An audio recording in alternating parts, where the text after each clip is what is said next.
Matthew 14. At that time Herod the Tetrarch heard the reports about Jesus, and he said to his attendants, "This is John the Baptist. He has risen from the dead. That is why miraculous powers are at work in him." Now Herod had arrested John and bound him and put him in prison, because of Herodias, his brother Philip's wife. For John had been saying to him, "It is not lawful for you to have her."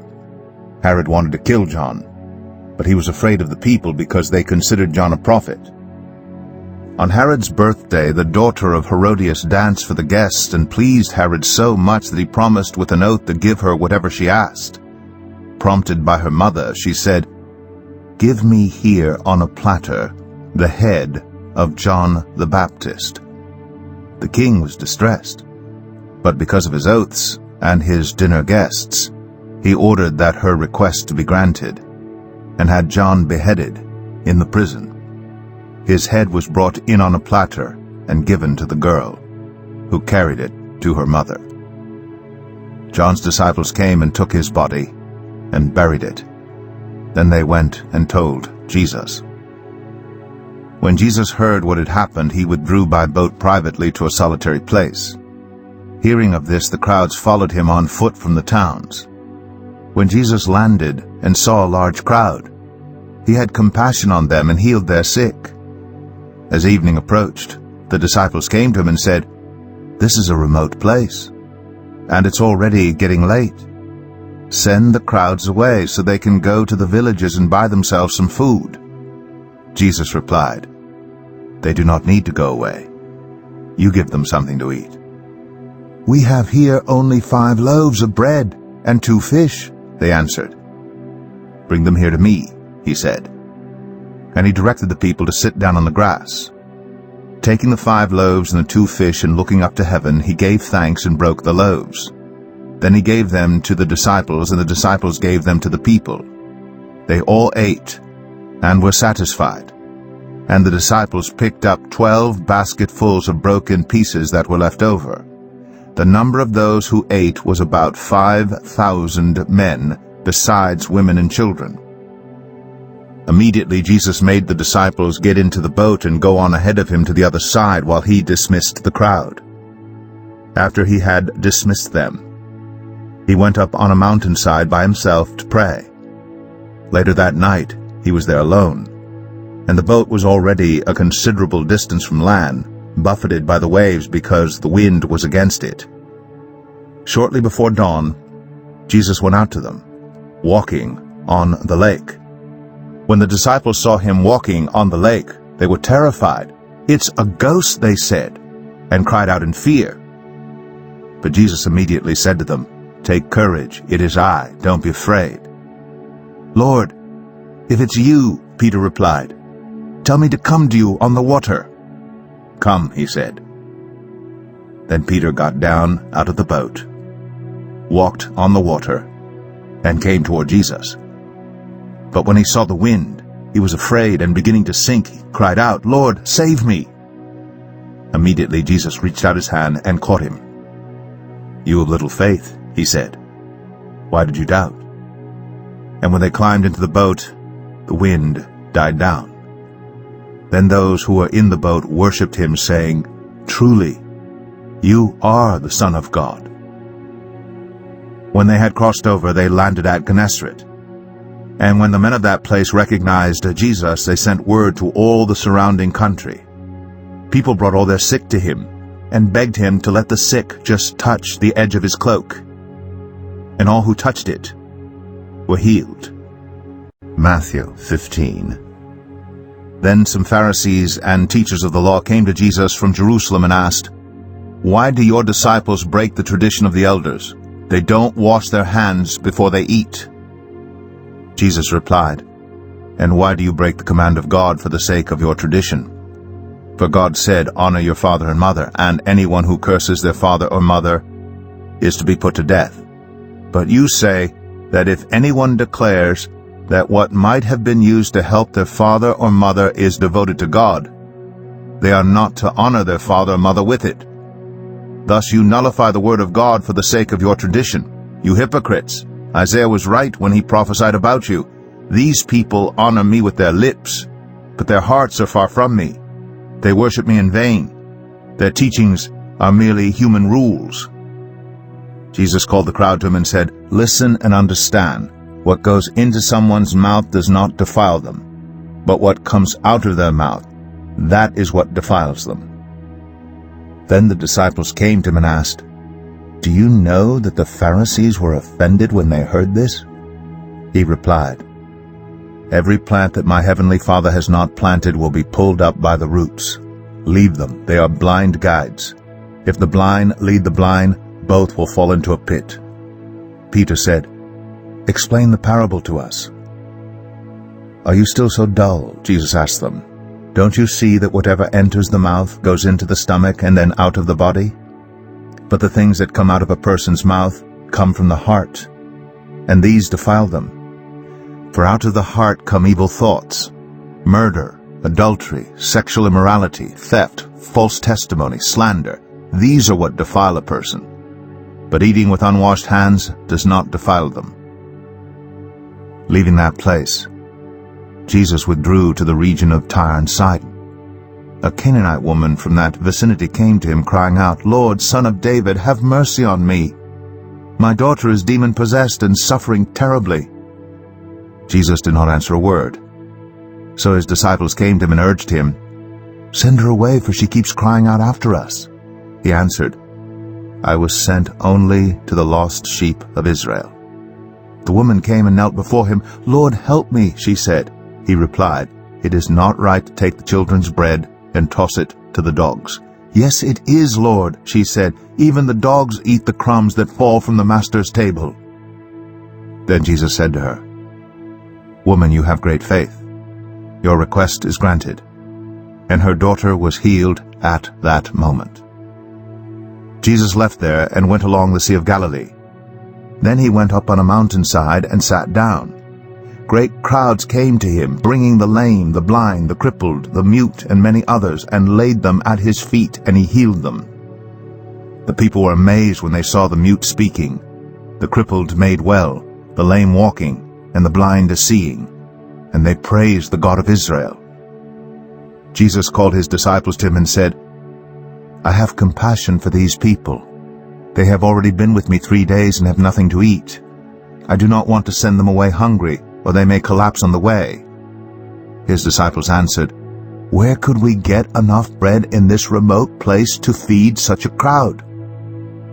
"How many loaves do you have?" Jesus asked. "7," they replied, "and a few small fish." He told the crowd to sit down on the ground. Then he took the 7 loaves and the fish, and when he had given thanks, he broke them and gave them to the disciples, and they in turn to the people. They all ate and were satisfied. Afterward the disciples picked up 7 basketfuls of broken pieces that were left over. The number of those who ate was 4,000 men, besides women and children. After Jesus had sent the crowd away, he got into the boat and went to the vicinity of Magadan. Matthew 16. The Pharisees and Sadducees came to Jesus and tested him by asking him to show them a sign from heaven. He replied, "When evening comes, you say it will be fair weather, for the sky is red.